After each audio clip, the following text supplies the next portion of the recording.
quiet across the area now. Had a few random showers earlier in some spots, but it is dry, including Gatlinburg there in Sevier County, Ripley's Aquarium of the Smokies, and temperatures they're down to 59, so still on the mild side. Same thing here in Knoxville. Dandridge still 60, a little cooler. Jamestown at 53. We're going to fall back into the upper 40s for tonight.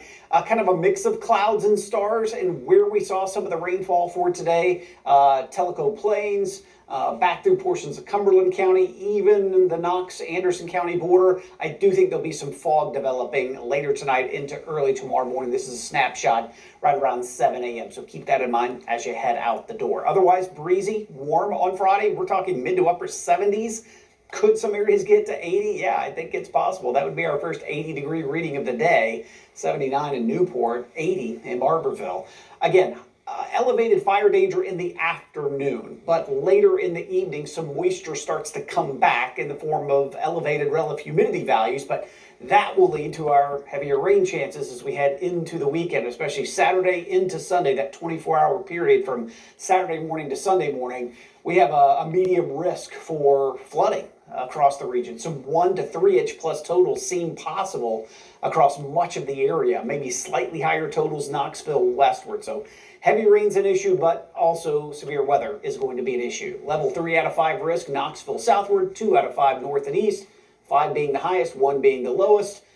I think damaging winds, probably the biggest impact from the storms that develop, become severe, but can't rule out hail and even some isolated tornadoes. But as I mentioned, if you're in a level 2 or a level 3, doesn't matter. I think everybody has that opportunity to see severe storms. Let's go from Saturday morning. Again, kind of quiet, maybe a random shower or two. My biggest question is, do we see enough breaks in the clouds, or do these morning to midday showers actually help kind of reduce the amount of instability we would have through the afternoon? That's the big question to ask. Otherwise, as we head into the afternoon, early evening, it's these individual cells we have to keep a close eye on. Those are the ones that could produce tornadoes. Then as a line of storms develops later, Saturday night, 7 p.m. here through 11, this line of storms could produce some damaging wind gusts, or we often see little spin-ups along the line, the leading edge as well.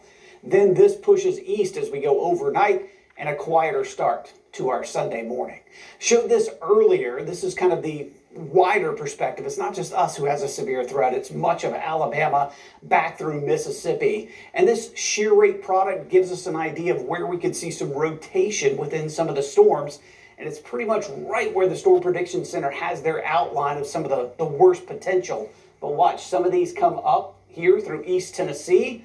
And that's why I say, even if you're in the level 2 out of 5 risk, there's still an opportunity as we go Saturday into Saturday night. So just make sure everybody is paying attention to the forecast. That shear rate product I talked about, what does that mean? We have it in a forecast product, but we also have it when we're actually tracking storms live. If you have weak rotation, it kind of gives us a precursor of how storms could develop and possibly become tornadic. And by the time we start to see the yellow shading there or the extreme rotation, pretty good idea that there could be a tornado with those types of storms. So those are some things that you can also be looking for as we're doing coverage as we go Saturday into Saturday night. But we'll be here throughout the entire event and make sure that you are safe. So wind and storms expected Saturday into Saturday night. Most of the rain moves out pretty early on Sunday.